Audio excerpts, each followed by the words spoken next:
Salut à toi qui arrive sur les chroniques du blindage pour découvrir cette nouvelle revue de détail d'un kit que j'attendais puisque j'affectionne particulièrement le Vietnam, la période Vietnam. Donc on a ici un véhicule en fait de seconde ligne mais pas du tout un véhicule de seconde zone.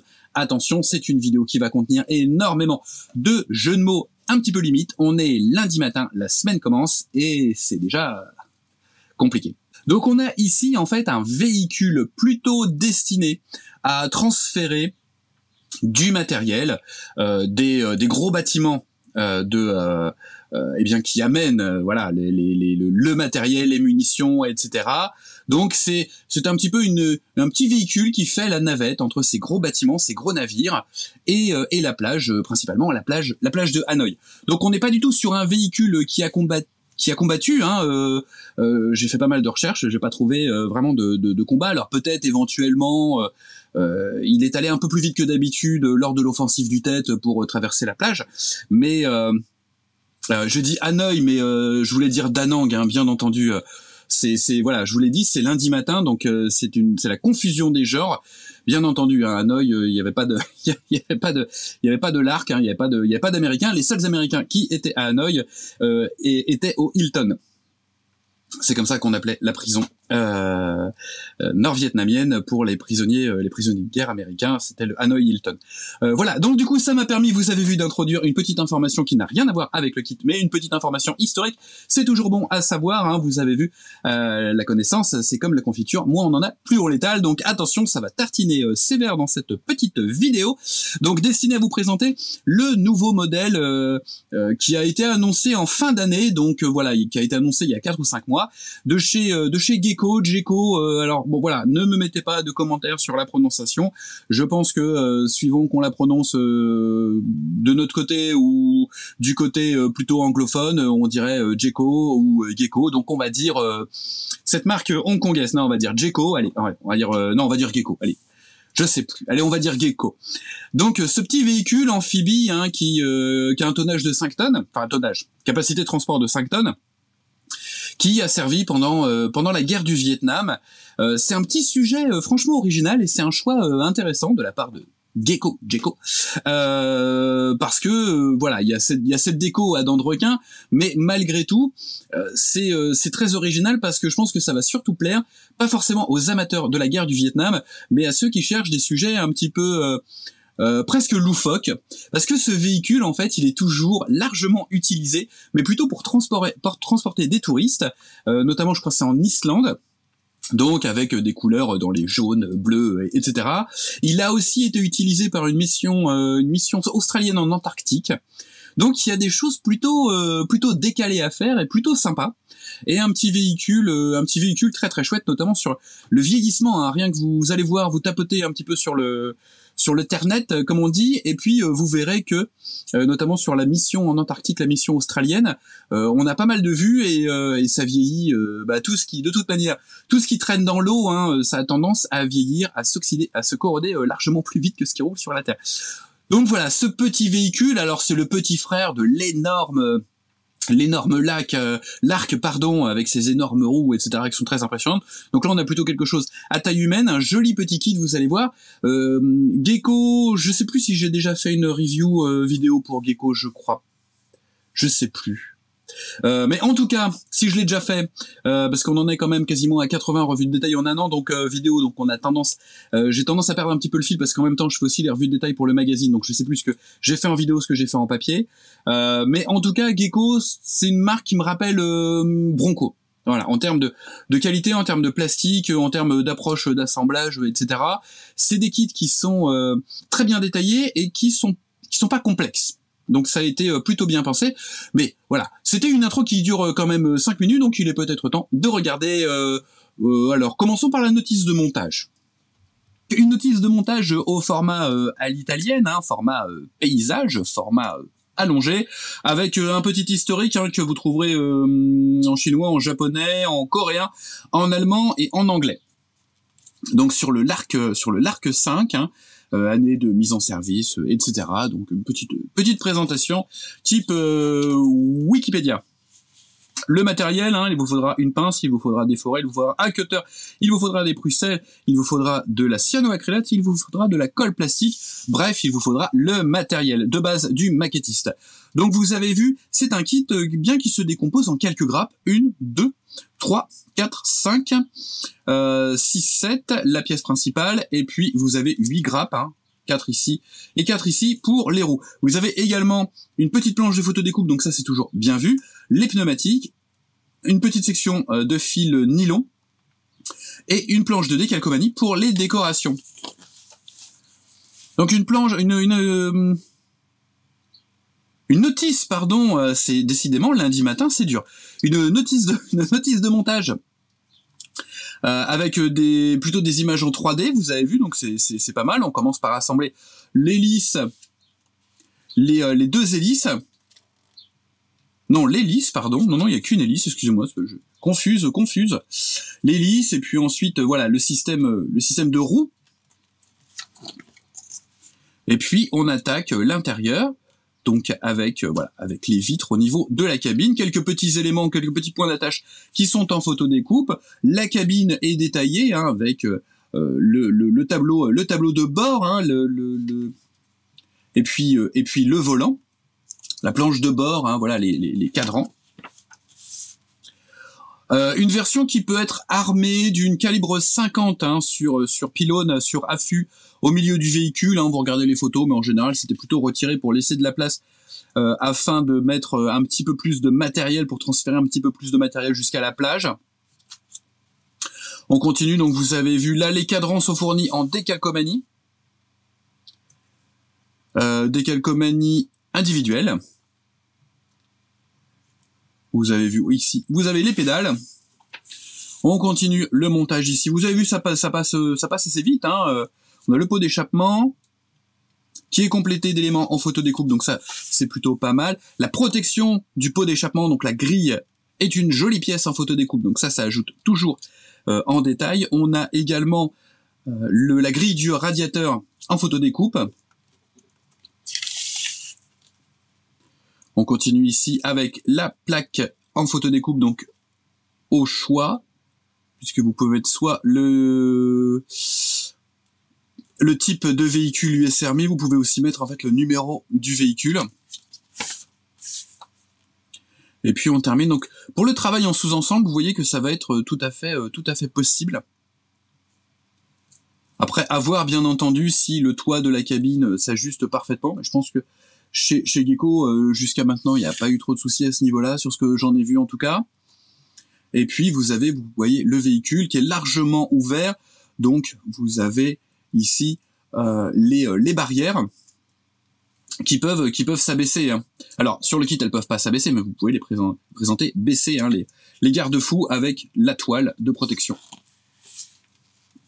Voilà justement ce dont je vous parlais à l'instant.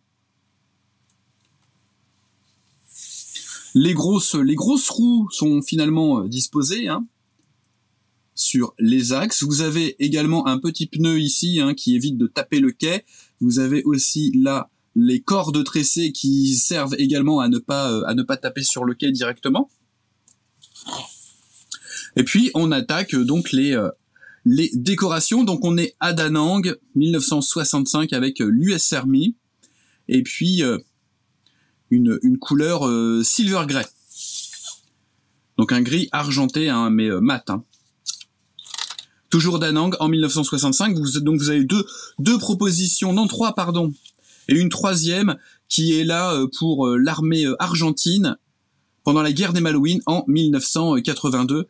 Donc qui est olive drabe et kaki. Bon, je pense que on s'orientera quand même, on aime, hein, dès qu'il y a des dents de requin, ça émoustille, donc et puis ça rajoute de la couleur à la décoration, à la livrée générale du véhicule, donc c'est plutôt une décoration, la décoration à mon avis qui sera retenue, et sinon vous pouvez partir plus loin et faire plutôt un véhicule de transport touristique ou de transport pour les missions antarctiques australiennes. N'hésitez pas à regarder un petit peu sur les nets, vous allez tomber sur pas mal de photos avec notamment des choses très hautes en couleurs et puis quelques petites modifications évidemment, puisque pour les touristes on a rajouté une rambarde à l'avant. Ça fait toujours mauvais genre de revenir avec moins de touristes qu'on en avait à l'origine. Hein, c'est toujours mauvaise pub hein, sur TripAdvisor. On était 10 en partant, on était 2 en revenant. Donc depuis, ils ont mis une petite barrière, un petit garde-fou pour éviter que les touristes avinés ne tombent à l'eau lors de la visite de leur séjour à Reykjavik. Voilà. Donc vous avez vu, c'est une petite revue de détail du lundi matin. Bien entendu, j'ai pas fini, puisque on va se regarder les pièces quand même. On rigole, mais mine de rien, c'est pas un petit véhicule comme on pourrait le croire ou se l'imaginer sur le box art hein, par rapport à l'angle de représentation du véhicule sur le box art. C'est une belle maquette. Vous voyez par rapport à mes mains, donc encore une fois, j'ai des mains ni trop grandes ni trop petites, j'ai des mains tout à fait normales dans le standard décrit par l'OMS en taille de main. Donc c'est quand même un véhicule qui est assez imposant, qui est assez important. Et puis on regarde au niveau du détail. Bon là c'est juste la caisse, hein, donc ça reste, c'est juste la coque, donc ça reste assez basique. Vous avez quand même quelques petits détails, notamment sous la coque, hein, les lignes de soudure, le logement hein, pour les roues et puis le logement pour les lisses. Voilà, donc quelque chose qui est quand même assez imposant. Sur ces 2 grappes sont regroupés les éléments principaux de la caisse, avec les petits détails, mais également les éléments de superstructure. On va regarder ça un petit peu plus en détail. On commence par le plancher, notamment à l'arrière, vous voyez, avec les différentes trappes d'accès, mais également l'antidérapant, qui est très joliment reproduit. On a ici la cabine.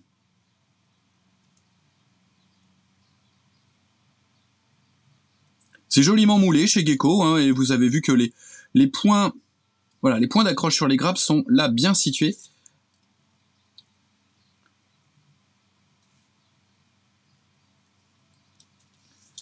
Au niveau de l'hélice, donc on a un choix de 2 hélices, hein, 2 configurations d'hélice, 3 pales ou 4 pales.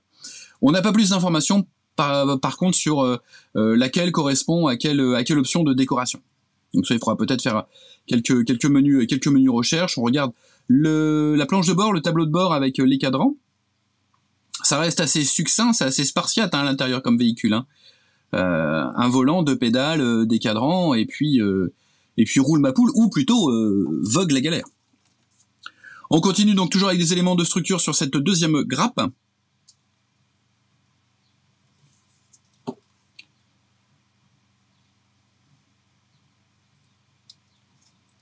Là, on a les petits renforts au niveau de la coque qui viendront s'ajouter, qui sont en caoutchouc. Enfin là, ils sont en plastique, hein, mais normalement, ils sont en caoutchouc dans la réalité.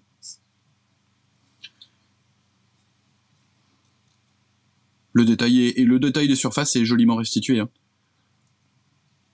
Là, les charnières sont très belles. Ici, on va retrouver donc le pont avant, et puis les fameux garde-fous latéraux avec la toile qui est ajoutée dessus. Et il y a un bel effet. Hein. Il y a un bel effet de pli, c'est très joli. Et au niveau de l'intérieur, vous voyez, il y a rien à retoucher. Les barres sont bien reproduites et la toile épouse bien les barres. Il y a un bel effet et pas scie d'éjection hein, sur cette pièce. Donc c'est plutôt sympa. Là, on a les coutures, vous voyez ici. On a les coutures, c'est très joli.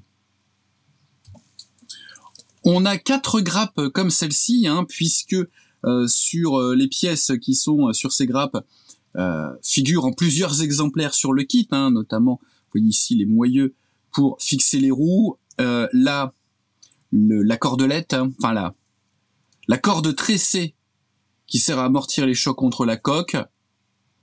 Bon là le détail est un petit peu simplifié, puis alors du coup au dégrappage, ça va être avec la ligne de moulage, ça va être peut-être un petit peu compliqué d'en tirer quelque chose de correct, donc le mieux c'est peut-être de la refaire avec du fil tressé. Ça peut être plus sympa, sachant qu'en plus il vous faut fixer là-dessus. Je vais le retrouver. la cordelette hein, qui est fournie. Et la cordelette, elle est d'un tout autre type, en fait. Enfin, c'est pas du tout, vous voyez. Normalement, c'est censé être le même type de corde. Hein. Donc là, ça perd un peu. Là, celle-ci manque un petit peu d'épaisseur. Et celle-là manque un petit peu de relief. Donc, pour les boudins en corde tressée, il faudra peut-être envisager de les refaire soi-même. C'est pas bien compliqué. Alors, ça prendra un petit peu de temps, mais c'est pas bien compliqué. Puis en même temps, je pense que le reste du kit, ça semble sans souci. Donc, autant passer, voilà, du temps supplémentaire pour avoir un joli niveau de détail, parce que ça reste très visible sur la coque. Sur cette grappe, on a l'arme-banc, hein, constituée uniquement d'une calibre 50 sur affût, mais vous voyez qu'elle est plutôt très très jolie, cette calibre 50, avec la culasse proposée séparément, les poignées de mise à feu bien entendu, et puis le canon séparément, hein, le canon est séparé, et vous avez du coup le manchon qui est percé, donc ça c'est plutôt sympa. Le canon qui est ici, le canon de la mitrailleuse, avec le pare-flamme typique, conique, hein, typique des calibres 50 durant la période Vietnam, et il est percé. Donc ça, c'est plutôt très très chouette. L'affût également, vous voyez, donc on a une belle technologie de moulage. Et puis voilà, les différents éléments qui viennent compléter l'affût. On a une bande de munitions ici, pour la caisse, voilà, ça c'est des caisses normalement de 20 mm, mais qui étaient largement utilisées pour stocker les munitions de calibre 50, hein, de 12-7, vous avez également une caisse à munitions de base, hein, calibre 50. Et là, vous avez le support pour la caisse ici, la grande caisse. Ça, à vérifier, mais ça pour moi, c'est un support qui est ce système d'accroche comme ça pour les grosses caisses de 20 mm. C'est postérieur au Vietnam, hein. Il me semble, hein, mais bon. À vérifier. Bon, quoi qu'il en soit, c'est pas l'élément, c'est même pas forcément un élément à placer. Hein. C'est un véhicule à mettre en situation de ravitaillement. On jette un coup d'œil aux roues, hein, qui sont assez grosses, avec le marquage BF Goodrich, et puis vous avez également l'effet de méplat, l'effet d'affaissement du pneu, qui est joliment reproduit. Et puis la bande de roulement, hein, typique, hein, sous forme de strie, et vous avez juste une ligne de moulage là qui va un petit ponçage, et ça s'enlèvera parfaitement. Donc ils sont plutôt impressionnants. Là j'en avais une qui était dégrappée, donc on va pouvoir regarder, et vous avez juste hop de l'autre côté, vous positionnez comme ça pour refermer le pneu. Donc c'est pas mal d'avoir pensé à l'écrasement du pneu, ça c'est une bonne initiative de nos amis de chez Gecko. Une grappe de plastique translucide avec les vitres, donc ils sont pas d'une transparence parfaite, vous voyez, en tout cas il y a encore des résidus, je pense, de liquide de démoulage. Ouais, donc une fois qu'on frotte, il faudra quand même peut-être les polir un petit peu. Et vous avez cette pièce là, qui va en fait à l'arrière de la cabine et qui a une bâche repliée. Donc ni l'élément de structure, ni la bâche bien entendu ne sont transparents en fait. Donc je sais pas pourquoi ils l'ont casé ici, parce que le plastique translucide est toujours plus cassant. Donc au dégrappage il y a toujours plus de risques. Donc je ne comprends pas pourquoi ils l'ont placé là, parce que là c'est au-dessus de la bâche, c'est pas une partie qui est censée être transparente normalement. Mais bon, vous avez aussi hein, le verre des phares. On termine avec le sachet qui contient donc le petit fil en nylon. On l'a vu tout à l'heure, hein, ce petit fil en nylon. Voilà, qui me paraît quand même un petit peu léger en termes de diamètre. Il est un peu petit. La planche de photodécoupe avec les grands éléments qui sont les protections de pot d'échappement. Vous avez également les petits marquages, on l'avait vu tout à l'heure. Et puis différents petits points d'accroche. Vous avez aussi des éléments pour détailler la calibre 50, la mitrailleuse de calibre 50. Et la petite planche de décalcomanie qui se trouve ici. Voilà, donc avec les décorations pour les 3 options qui vous sont proposées, à savoir 2 véhicules en 1965 à Da Nang, donc pendant la guerre du Vietnam, hein, dans l'armée américaine, et un véhicule de l'armée argentine en 1982 lors de la guerre des Malouines, les Falklands. Dans un tout dernier sachet, vous trouverez 4 pneumatiques en vinyle, hein, qui sont justement destinés à être placés autour de la coque. Donc ils sont à la base des pneus civils et qui évitent en fait de taper le quai. Et là, ce sont des Bridgestone, j'ai l'impression.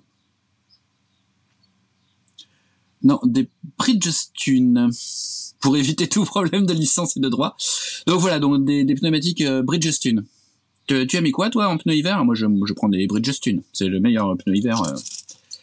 Voilà, pas de jeu de mots, pas de jeu de mots.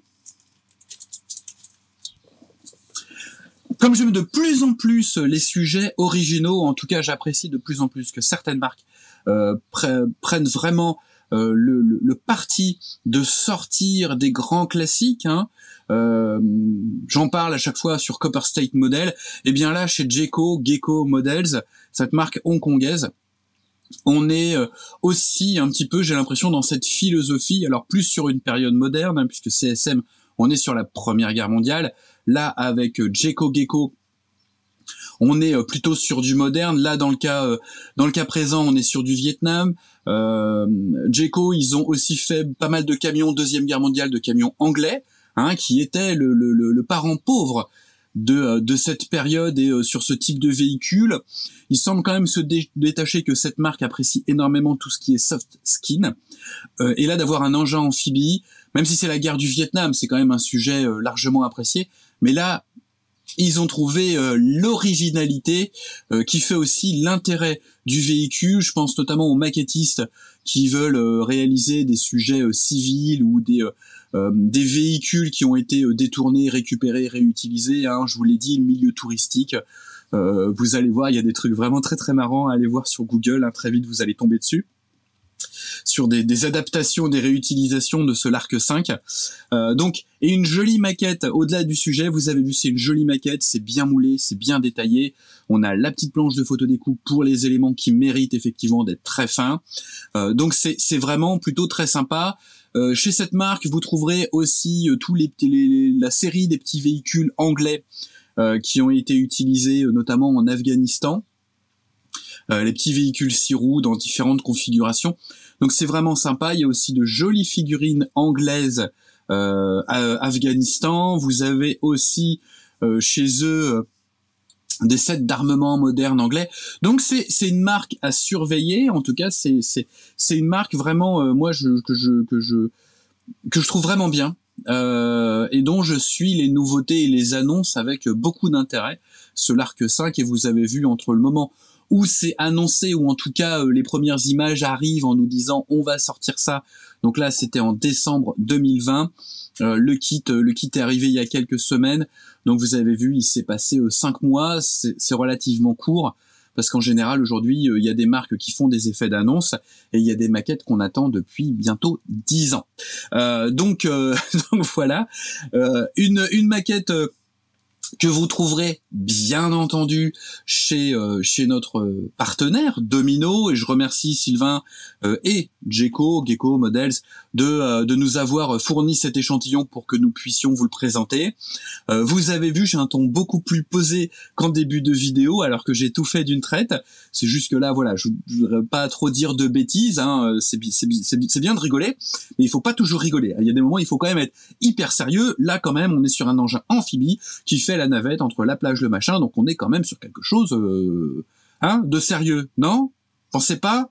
Bon, je vous invite en tout cas à découvrir la gamme Gecko et puis à jeter un petit coup d'œil sur leur gamme et puis sur ce kit qui est vraiment qui est sympa, qui est hyper original, et il y a voilà, moi j'ai dans l'idée que certains maquettistes que je connais et que vous connaissez également vont s'empresser de nous faire des petits détournements à partir de ce véhicule. Voilà. Eh bien, c'est pas tout, mais il est temps de nous quitter parce qu'on a d'autres choses à faire, et j'imagine que vous aussi, vous avez d'autres choses à faire. J'ai déjà pris 25 minutes de votre temps. C'est beaucoup trop, ma foi, et je vous dis à très bientôt. Portez-vous bien, faites attention à vous, faites attention aux autres. Bonne maquette, je vous embrasse. À très vite.